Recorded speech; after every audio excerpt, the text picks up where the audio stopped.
All right, big day at Armchair Engineer 85. We finally have some new tires in. And I've been waiting for these for a while. The Dunlop Sport Max Road Smart 4 front and rear. I did a little bit of research and these seem to be the best all around, well, not the best, but a very good all around tire for sport bikes, especially the R6. For basically, stickiness, traction, cornering, and, durability. You get that kind of like a nice middle ground between the two, and affordability. So really happy that these are here. Some other big things are, we got a big parts haul. Anybody that knows when you're working on anything, waiting for parts can really slow down a build or a project. So it's always best if you can be proactive and kind of order everything at once, or order everything in like a nice sequence so that everything flows. So I'll show you guys what we have here. Well, try not to drop everything here. I don't have much room to work. First thing we have here is we have the all balls, I'll show you the part number here, all balls fork seals and dust seal kit.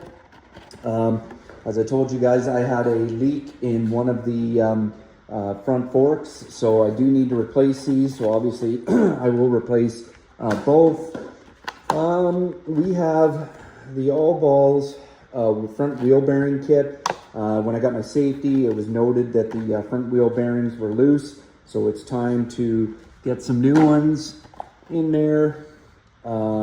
This is my steering, all balls steering stem bearings for the steering, like the Christmas tree or whatever the heck they call it. And here's a funny thing I noticed. So I have to take this off. I have to do the upper bearing and the lower bearing, and check this out. As I said, former Squid bike here. Check this. Look how loose that is. I didn't loosen that. This has been loose the whole time. So lets you know what I'm really dealing with in this bike. If you've been following along, like I said, it's like peeling an onion. You keep finding things. So anyways, we're going to take care of that. And we have rear brake pads and the rear brake rotor. That was found on the safety. The fronts are fine. Maybe at a later date I'll have a look at them, or at least the pads, but it was noted that the rear brakes, yes, they totally need to be changed out. So let you guys have a little bit of a look there at it. Anyways, really happy. So what we're going to do today is we're going to focus on these tires. I obviously have to take the front off anyways. I'm going to take them both off, and I'm going to take them in to get the tires put on. I was thinking about buying the tools that I could peel the tires off and do it myself, but then you also need a balancer, or you need a way to determine if they're balanced. And I just started looking at, I like doing things myself, but I started looking at just the cost of it and how often I would do it, and to me it just doesn't make sense. And I want to move this project ahead. So I got a place that's going to do it for 130 bucks. As long as I can take them off and bring them in 130 bucks. So, I mean, you can't go wrong. So we're going to do that. We're going to get the front and the rear off and go from there. All right, so to break the rear axle nut loose, you need a 32 millimeter socket, which is a fairly big socket. And I don't have a metric socket that big. But what I do have, and this is why I always like to keep a bit of SAE, maybe stored to the side. I do have 1 1/4 inch, and you can see here the 1 1/4 inch. Yeah, there's a bit of free play to it, but that's what I have, and I'll be able to break this loose. So I'm going to get a breaker bar on here, and I'm going to break this off. So as I mentioned, normally a 32 millimeter, but in this case, the biggest I have SAE is 1 1/4 inch, so we're going to go with that. So with a nice big long 1/2 inch breaker bar here, it was nothing. No struggle at all. You can see my axle bolt here. It looks fairly well lubricated. I've got a nice soft dead blow mallet here. Don't use metal. You'll peen that over. But this thing must be, like I said, well lubricated, because that's just light little taps and that axle wants to come right out. So we're gonna come over here and we're gonna pull that out and keep going. Okay, rear bolt's out and it just drops right down here. And then all you do is you just push the tire ahead and then you just fish this chain around the rear sprocket. It's very slack right now. So you can see there's a lot of free play, and then that's it.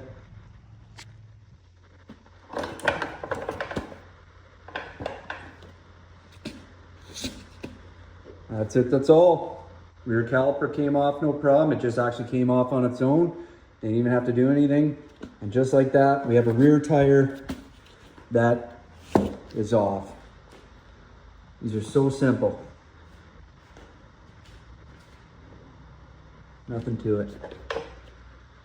I might tie this up here just so it's not hanging. There's not not much stress on it to begin with, but you just always want to be mindful that you don't put any stress on these your brake hoses.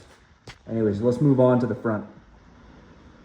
I do not have a front lift for my bike, so this is what I'm going with. I got 2 jack stands here. I got them supported by the bottoms of the forks, one on each side. I had an assistant, i.e. my wife. I lifted the front up. It's a lot heavier than you think it would be, but I guess, you know, the engine's up that way. And then we just took these. I've got these soft pads here, these US Generals. I like these. So, you know, it's not harsh, it's not metal on metal. And now I can, you know, it can still relatively spin. There's a bit of resistance down here, but that won't be a problem once I get the axle bolts out. Okay, we're going to take our brake calipers off. We've got one on each side. Obviously, this is a double disc. It's 12 millimeter here, so we're going to crack these loose, and then we're going to hang them from, I got some zip ties here, and like I said, we're going to hang them because we don't want to put any stress on them.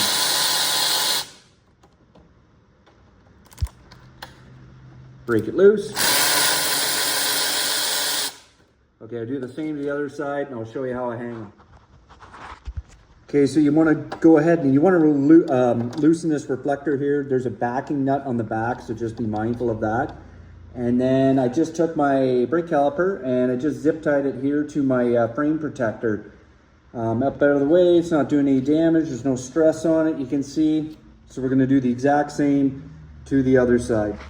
Both bolts are out, I ran them out, and I'm just going to loosen this. I'm not even going to do it off all the way, and then it gets nice and loose here. It just allows you access so that you can pull your caliper off. And then the same thing, I'm just going to zip tie it right to here. So yeah, just like I said, there's a nut on the back, it'll fall out, but just so you know, yeah, just loosen it off so that you have wiggle room here. And because you've got this hole here has to line up with your top hole here for your caliper. So that's why you need it loose, because it impedes you getting this caliper off. So you just need a bit of wiggle room. So keep that in mind and keep these hung up to wherever you deem fit. I chose my frame protector. The front axle bolt here is a 22 millimeter. So I do have a 22 millimeter, and check this out. Like I just literally, that's it. This thing wasn't even torqued down. That's crazy.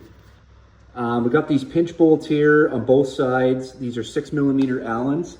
So I'm just gonna crack these loose, and then I'm gonna leave my bolt in, and after I crack these loose, then I can start to slide my axle bolt out, and I can slide this tire out. Just a good shot of my brake calipers hanging there. Okay. Okay, both tires are off. Now I can take them in to get the new skins put on. We'll look at my setup here. If you don't have a stand, you can do something like this. And yeah, just be careful. Don't get too rammy on it. And you're good to go. Anyways, we'll leave this video here just so you guys can see what I was up to. And they said that they can get these done same day. So I'll be able to drop them off and pick them up today, which is great. All right, guys, Armchair Engineer 85. Keep following along. See ya.